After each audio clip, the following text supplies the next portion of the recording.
lot of us might like to know how you feel about the death of Osama. I didn't do it. I didn't say you did. Oh, right, yeah. All right, yeah. Wait a minute, did you have something to do with it? Yes. No, yes, no. No, that Navy SEAL training was just for laughs. Wait a minute, you trained as a Navy SEAL? No, no, how did you know? Who said anything about Navy SEALs? I'm just a simple little terrorist. Stop interrogating me, damn it, you're good at this! You're not gonna tell anyone, right? Tell them what? Oh, thank you. I will tell you what I do know, though. What's that? When Bin Laden died, yeah, there were no 72 virgins waiting for him.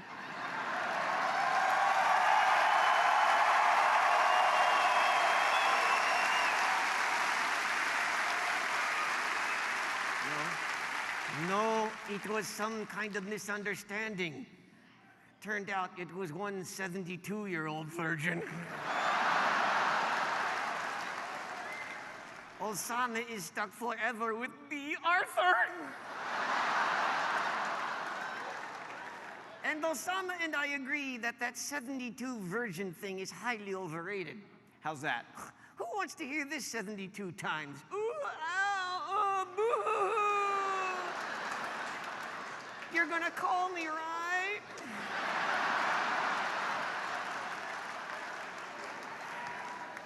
Wait a minute, you communicate with Osama? Of course. How? On face shot off book?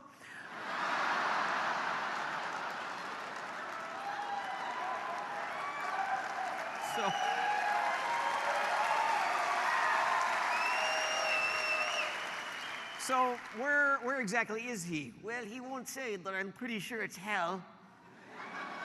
Why do you say that? Well, they get cable, but they only get one channel. What, the Oprah Winfrey Network? Wait a minute.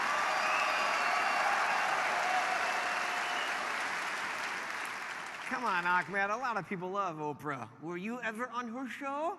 No, she doesn't love you. And also, I know why they would not show the photo of dead Osama. Why is that? It's a little hard to explain, but when he was killed, he was dressed up like Cher. Well, since he's dead, do you think they're gonna come after you now? Wait, what? Well, you're a terrorist. Yeah, but I suck at it. You know, the military has the deck of cards of the 52 most wanted terrorists. Are you one of those? Yeah, but I'm in the Go Fish deck. Well, what did you think about them burying him at sea? I think it's cool that he could end up anywhere. What do you mean? That is one episode of SpongeBob I gotta see. I wrote that. Kill me. Ahmed, since you're clearly a terrorist, are you Muslim? No, Scientologist. But you used to be Muslim. No, look at me. I'm too extreme. I was Catholic. Really? And Methodist? What? Buddhist? What? And Baptist? What? And Capricorn? Wait a minute. What are you doing? I'm trying to offend as many infidels as possible. And speaking of offending, do you know what that idiot Peanut did to me? What? He stole my ShamWow. It's not funny. Silence!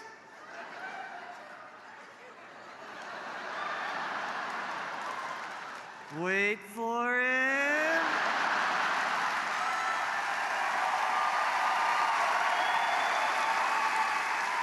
It's like where we live right now.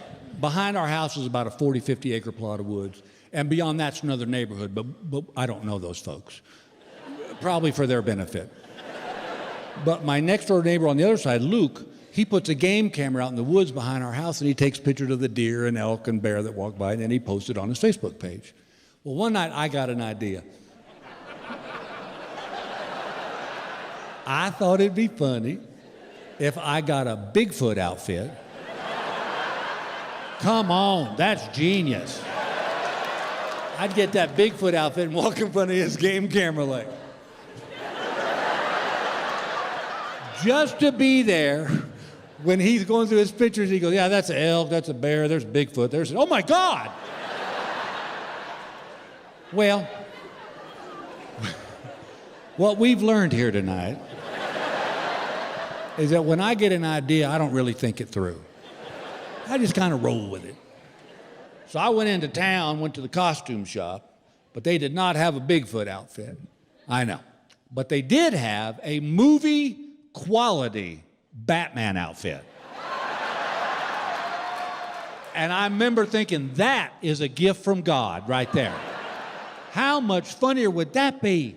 He's flipping through his pictures and there's Batman? Hell yes. And this thing was awesome. It had the cape, the mask, the little eyepieces, the shorts, the tool belt, the tights, the boots, everything, gloves. And so I wanted to do it at night. So the picture was kind of grainy, so he couldn't really see it was me. Last June, I'm sitting in my den, 6 o'clock in the evening, dressed as Batman. And Gail walked by.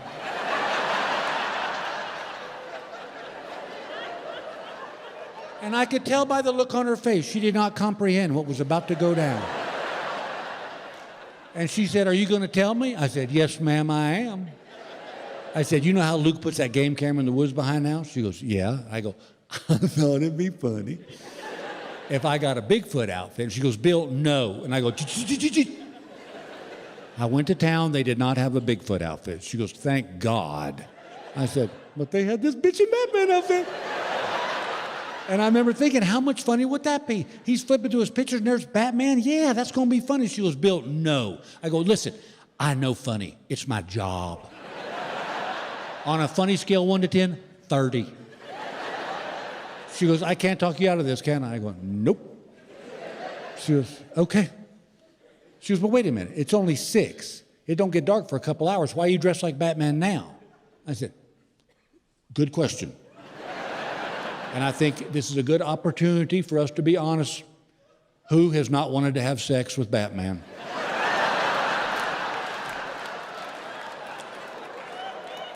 And she goes, okay, not only no, but hell no. I said, why not? And she goes, I'll be happy to tell you why not.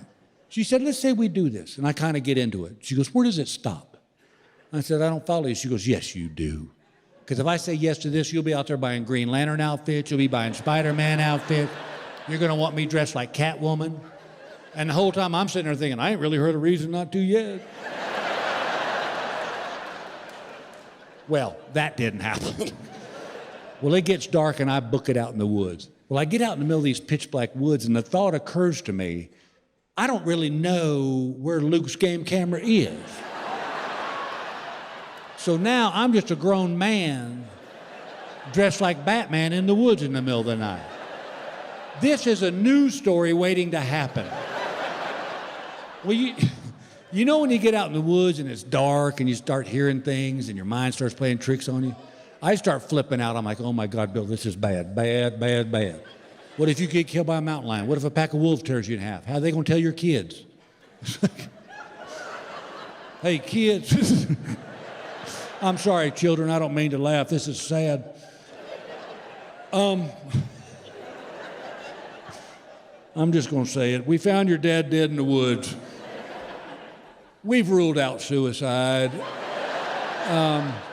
We don't think it was a hunting accident. But here's the weird part. He was dressed like Batman. And I can hear both my kids going, no, that ain't weird. Did he tell you about the silk blue panties he had to wear? Well, thank goodness in the middle of all this panic, I remember when I was in the Boy Scouts, they taught us if you're ever lost in the woods to just stop. Pick a point, walk in a straight line. You'll hit a fence or a road or something. Don't wander. That's when people get really lost. So I stopped, I picked a point, and I started walking. And by golly, the Boy Scouts was right. I popped out of those woods. But now I'm in a neighborhood I've never seen before. And every house is dark but one. I walk up to this fellow's back door.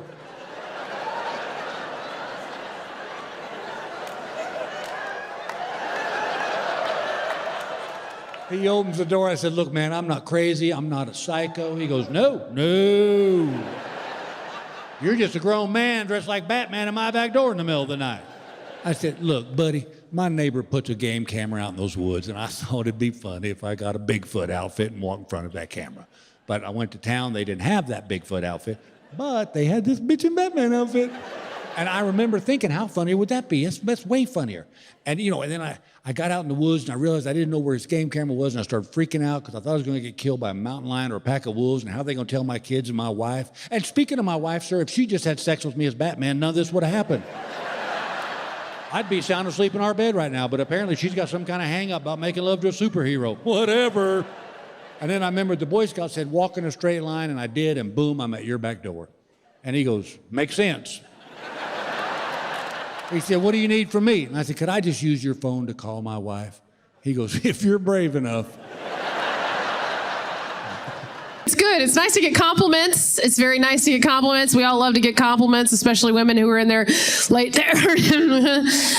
I enjoy it. I like a compliment every now and then. I appreciate it. I just wish that I would have known back in my 20s what the f*** I was working with. I wish I would have known. Anyone else feel that way? Right? We judged ourselves too harshly. We didn't know what we had. We covered ourselves up. Why? Such a bad idea. We should have put it out there, y'all. Okay? We should have been more confident. We should have put it out there. We should have been naked more. In public. Look what it's doing for the women of the world today, okay? Look what it's doing. We should have been naked. And I'm not saying that I wasn't naked. I was. Just not in the right places. I was naked, but only in front of a very few dumb fucking men. That's where I was naked in front of. I regret not getting good footage of that.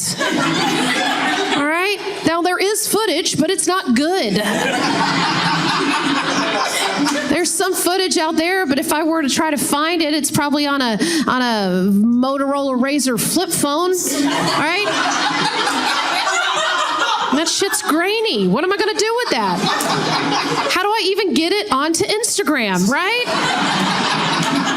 Worst part is I got to hit that guy up through the Facebook account he shares with his wife. That's weird. It sucks. I'm not saying I didn't make a sex tape or two. I did. But it wasn't quality, okay? Because it was technically a tape, a VHS. That's right. Thank you, one person in the back clapping hard for VHSs. Now, this might sound like it's aging me, okay? I'm not even old enough to have had sex on a VHS.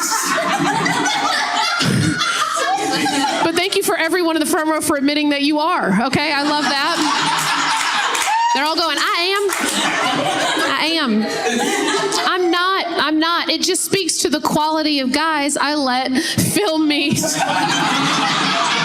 having sex with them on tape, okay?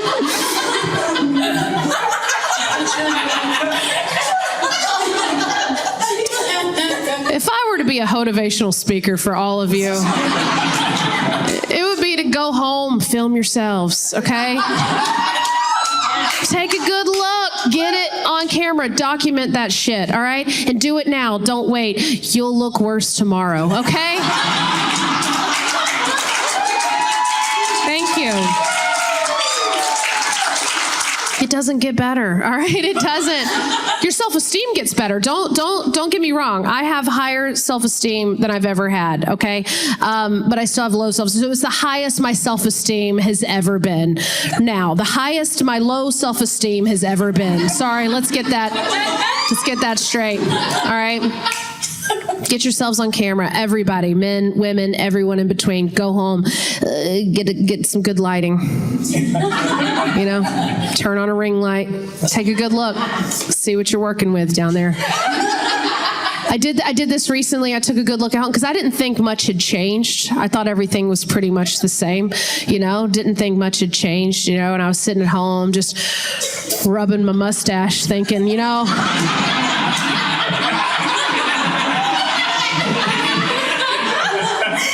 everything's probably about where I left it.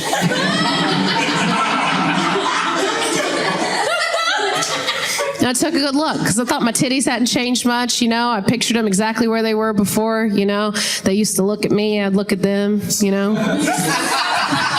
Wake up in the morning, look down, do a little high nipple,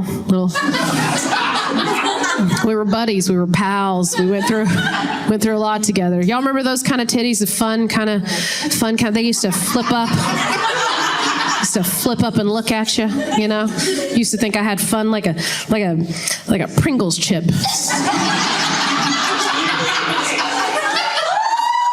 Got a curve and a flip and a bounce to them.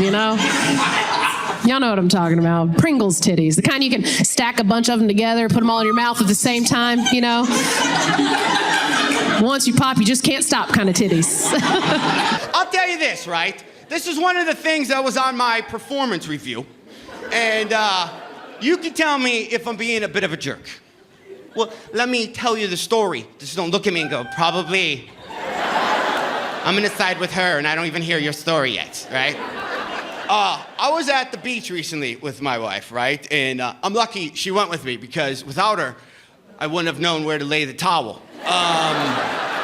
The plan I was going with was not to get it wet, but I guess it went deeper into thought and she really pre-thought the whole thing. Anyway, so here's the deal.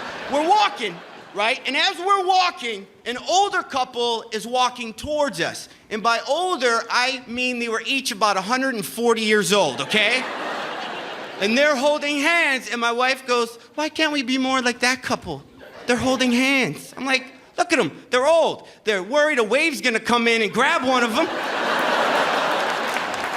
And take that guy out to sea. I'm strong enough to swim against the current if I get pulled under. It's 120 degrees. Why want to be with your sweaty ass walking down the thing? Hold on, that's not the story. Here's the story. As we're walking, my wife says, it's a nice day. And I don't say anything. And then she says it one more time. It's a nice day. And I don't say anything. And here's where the argument starts. She freaks out. She goes, I am so sick of not getting a response from you. What, ladies clapping? You're obviously having this problem at home, are you? Well, here's the deal, and this is where I don't want to sound like a jerk, ladies, but here's the deal. It's a nice day is a statement. I'm not obligated to respond to a statement. I'm not. I don't have to say anything. That's a random fact thrown out there. She said it was a nice day. What am I supposed to do? Talk to her like she's 5? Yeah, it is a nice day, isn't it? Supposed to talk to her like I'm Dora or Diego? No. Can you help me find baby Jaguar? Moo, moo, moo. Come on, vámonos. I don't have to respond to it's a nice day. If I'm walking down the beach, however, there's some exceptions, and I see a killer whale come out of the water and eat a cliff diver, and she says, that whale ate that cliff diver, then I'd be like, fuck yeah, that thing ate that. Holy crap, that was the coolest thing I've ever seen in my entire life. I'd probably have lunch with her eating, going, hey, do you want to talk about that whale some more? Because I don't know if I'm done talking about that. Probably wake her up in the middle of the night. Psst, psst, hey, are you dreaming about that whale? My wife likes to fight in public. That's her little move. And I'm starting to know, and she's like, hey, let's go to the county fair. Nope, there's people there. You want to argue with me. Why would you want to go to the county fair unless you're going to want to bring up a fight with me? So she likes to freak out in public because I think other women come up behind me and look at her and are like, right? And one time she was kind of freaking out and I heard this young guy go, I wouldn't put up with that bullshit. Ha, young guys, you don't even know. But you know what? I am glad my wife freaks out at me, because here's the deal. She freaks out. When her head hits the pillow, she yelled at me for everything that day. And the next day, I'll piss her off on a whole bunch of new shit. Fellas, if you're with a woman now that you've never seen freak out, let me tell you something. The quiet ones are the ones that kill you when you're sleeping.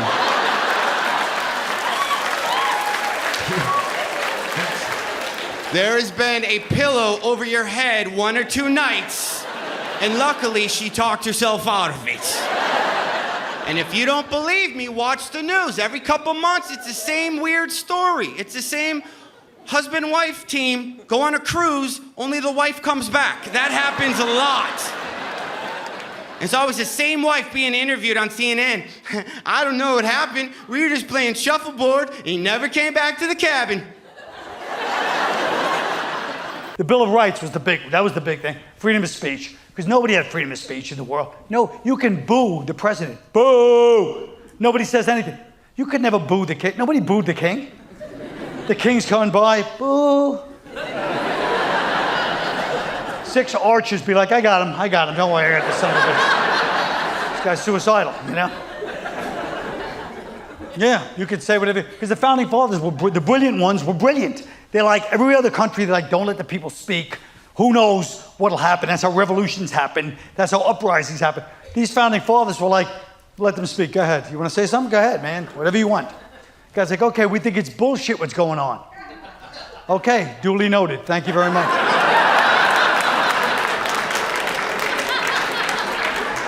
See, wasn't it interesting what he just said? See, I told you they got nothing, don't worry about it, you know. Because just because you can speak doesn't mean you can change anything. And you can speak in this, I think we've proven nothing, if not that everybody can say whatever they want. You can even yell fire in a crowded movie theater and some lawyer will take the case. But that doesn't mean we speak freely.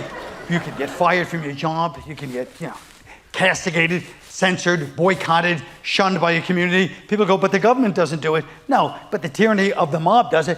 Depending on who you are and what you say and what's considered offensive in different time periods, different things are offensive. If I was up here 60 years ago, every ethnic joke, people like, ha ha, hilarious. But if I cursed once, every guy'd be waiting for me outside because the wife was there and tried to drop me with a straight right hand, which is all anyone threw in those days, the straight right, because you cursed in front of the little woman.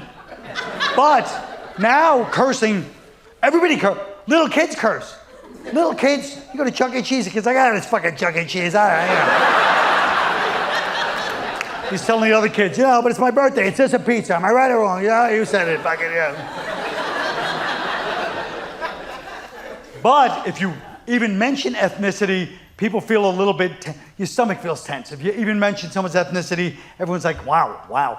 If I told you a true story, this Mexican guy came up to me, whoa. Why does this guy have to be Mexican in your true story? I don't understand. You have to speak in those idealized, pasteurized, homogenized, colorblind at all.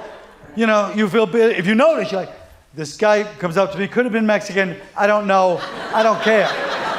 I shouldn't have been a Central American, Hispanic, Latino. It was a man, all right? Wait a minute.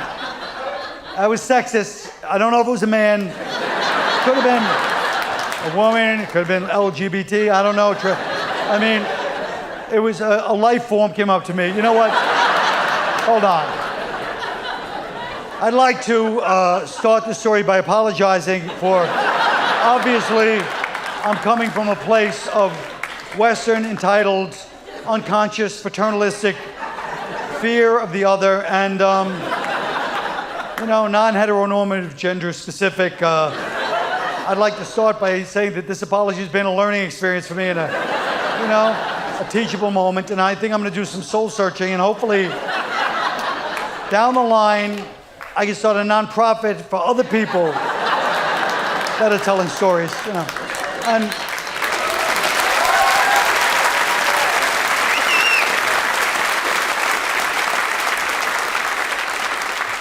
sure, you applaud, but half the country, when you tell that apology, groveling, they're like, now you're starting to understand. You're really starting to understand how to feel and think and talk. That's right, that's very good. That's how people, words. We're offended by words in this country, which means we're a success. We're a total success. When you're offended by language, that means you're success. A lot of other countries, it still comes down to people coming in, I can't take the intolerance anymore, they tell us. What happened? The other religion came and burned down my village. I know what you mean. I heard some inflammatory rhetoric recently. And they're like, but what does it mean, inflammatory rhetoric? That means like flames, like what they literally did to your village. That's what they figuratively did to my sense of, it was oppressive speech, if you know what I'm trying to say by that. It was kind of supremacist, oppressive by its very nature. It's hard to explain. Words